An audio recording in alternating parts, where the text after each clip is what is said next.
Ooh, that looks tasty. You know what I can't get out of my head as I'm thinking about this game? I can't get out of my head the fact that one of the dim sum you can get is a barbecue pork steam bun, and you can play a pig. And the pig gets points for eating that. That is so dark. Enjoy the review. Welcome, folks. Today the Hungry Gamer is back with another Kickstarter preview, and today we're talking about Steam Up, a feast of dim sum from Hot Banana Games, designed by Pauline Kong, Marie Wong, and Heyman Lee. And I do apologize if I mispronounce any of those names. And before I get started, please make sure you turn your Klingon subtitles, because if I make any mistakes in the rules overview, that's where you'll find the corrections. Additionally, please do note that this is still in the prototype phase and is subject to change. Now, what Steam Up is it is a drafting style game in which each player is going to be doing their best to get the dim sum that they like the most. And by collecting dim sum, you'll be earning hearty points as you move up the track here. And the game is going to end when either the last steamer basket is purchased or the fate deck right here runs out. Now, if you are not interested in how this game is played, just want to jump into my final thoughts, then you want to go to the timestamp on the screen right now. For those of us still here, let's talk about how this game is played. So first off, every player is going to have their own character that they're playing here, and they are mostly the same, with the exception of some of the numbers on here. For each piece of dim sum you eat, you'll be putting out there and earning points. Those numbers are different, and each of the different characters has their own different power that they have, which has to do with the bonus points that they score depending on what it is that they are eating. But suffice it to say that in general, when you eat a piece of dim sum, you get the point that's on there, and then you get extra points depending on what type of character you are. And what's going to happen is each round, each player is going to get to take 2 different actions. And the actions they can choose from are simply take one of the food tokens, draw one of the fortune cards, and then after you draw a fortune card, you have the option of rotating the Lazy Susan here 90 degrees. You can play a Great Fortune card, and again, you have the option of rotating 90 degrees. You can discard 2 of your fortune cards to draw one of the tokens over here, or you can purchase a steamer basket. In order to purchase a steamer basket, you have to have exactly the same tokens as whatever is in the basket. So if I wanted this one here, I would have to have 2 of the Phoenix Claw tokens. To do that, I would be able to take this basket, revealing what's underneath, and then I would be able to score points based on whatever character I happen to be, which in this case would get me 1 point for covering the first spot, and then 2 more points for covering the second spot. And I would move up to 3 points just like so. And then you'll see underneath there will be another setup with different dim sum in there, and that's what you'll be collecting. It's all pretty simple. Now, in addition to that, at the end of each turn, you'll be drawing one of the fate cards. And when I say the end of each turn, that's the end of all players taking both of their actions. And the fate cards are pretty simple. You simply do exactly what it says. In this case, each player is going to take one of their tokens, if they have any left, and give it to the player on their left. Nice and simple. And as a reminder, if this deck ever runs out, then the game will end. Also, I want to talk briefly about the various Great Fortune cards. And you'll see they tell you exactly what it is that they're going to do. And you'll be using these in order to get the dim sum that is most valuable to you as you go through each turn. I'll also say at the end of the game, every 2 Great Fortune cards that you have is going to be worth 1 point, and every 2 food tokens that you have is going to be worth -1 point. And that's it. You're going to be going around and around and be drafting or purchasing the different steamer baskets that you have. And the only other thing that I need to point out is you'll notice that there is this line here in the middle. I have the game set up as a 2-player game, which would mean that I'm able to purchase any baskets on this side, and my opponent can purchase any baskets on that side. You can also play a 4-player game, in which case you're divided like so, or a 3-player game, in which case you are divided into thirds. But hopefully you get the idea. You will also notice that there's this die right here. Some of the fate cards require you to roll a die, and then various things happen depending on what it is that you roll. But that's it. Once you've purchased all of the steamers, or when this deck right here runs out, the game ends, and you Then you score positive points for your extra fortune cards and negative points for your extra food tokens, and then whoever has the highest score wins. So, what do I like about this game? First off, the toy factor is great, and this is just the prototype that I have, but it is really fun.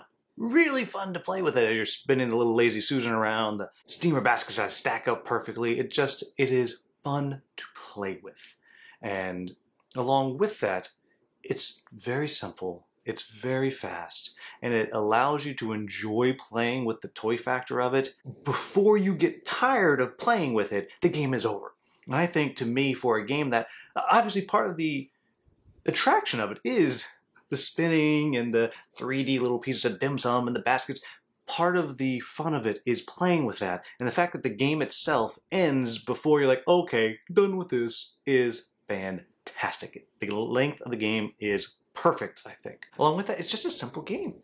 There's just not a ton to it, but there are enough choices that the game does remain interesting. It is interesting to decide, do I want to do something that's going to simply keep my opponent or opponents from getting what they need, or do I want to simply grab a bunch of cards and have those for later on, or work on getting a bunch of the food tokens so then maybe every single round I'll be able to draft something when I see what I want, and then you're trying to combine that with your specific character that you have, and all of these. I mean, there's a bunch of them in here. I mean, well, that didn't look like a lot, but trust me, there's a bunch of them in here, and they're all a little bit different, but not so different that you feel like, oh my gosh, I have to learn something new. It's just, no, they have a little bit of a different of a scoring mechanism, and then there's a couple of them, the rooster and the goat are maybe half a step more complex than that. But that's it. It's really simple. But the replay is increased because of these different characters and the way that they play differently. And again, so I think that is really well done too. And then the last thing that I like is actually something I'm going to mention later on as well,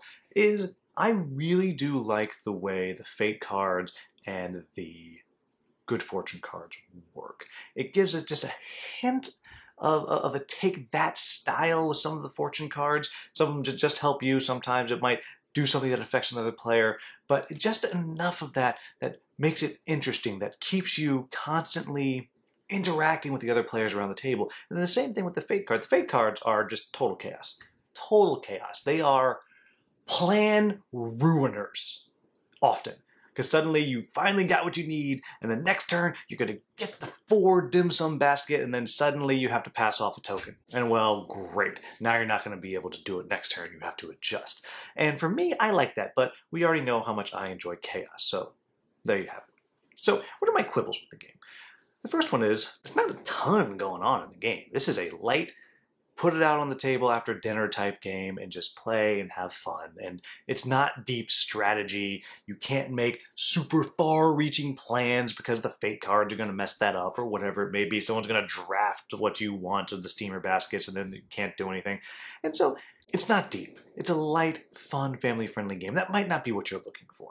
This is not a game you're going to spend all day playing. You're going to bust it out, you're going to set it up, you're going to play it once, maybe play it twice, and then in under an hour, you're going to put it away. The next thing is, the version that I was using is the prototype of the Deluxe, and it has the fun 3D printed dim sum. And there's times when you get to reach into the bag and draw more, but you could really easily just pick what you want out of that bag. Really easily, because they feel completely different. Now, both myself and the last person I played with, which was Streamline Matt, we didn't do that. We just reached in and just grabbed something because we felt like we're gonna be cheating with the draw from the bag in Steam Up?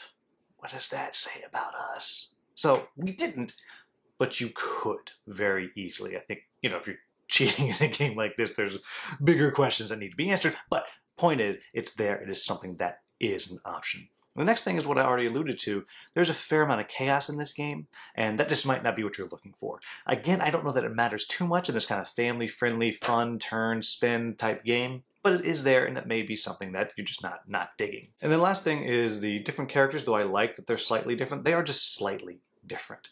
You are still playing the same game. This is not a heavy asymmetric game. These are just slight different powers and slight different scorings, which kind of keeps the game interesting. But that's it. There you have it, folks. That is Steam Up. I think this is a fun family game. The toy factor is great. I like it. What can I say?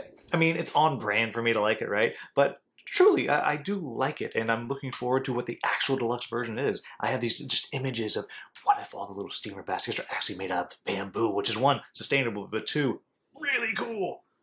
I have no idea if they're planning that, but just all the things that they could do. I'm imagining how cool the little 3D printed, well, they're not going to be 3D printed, the 3D pieces of dim sum are going to look just amazing. There's so many things that can just look so good with this game. I imagine that the deluxe copy of this game is just going to be off the charts awesome. And for me, I'd say that's probably what I'd be looking at. It doesn't matter. So there you have it, folks. That is Steam Up Feast of Dim Sum, coming to Kickstarter really, really soon. I like it. I think it is just a blast to play. And everybody I've shown pictures to has immediately gone out and bought dim sum. So I guess get a copy and support a local restaurant? Well, that's all I got. Anyhow, as always, if I made any mistakes in the rules overview, please let me know in the comments with the timestamp. I'll get that into the Klingon subtitles. As always, if you found this video useful, please like, subscribe, and share. Thank you so much for watching. Have a wonderful, wonderful day.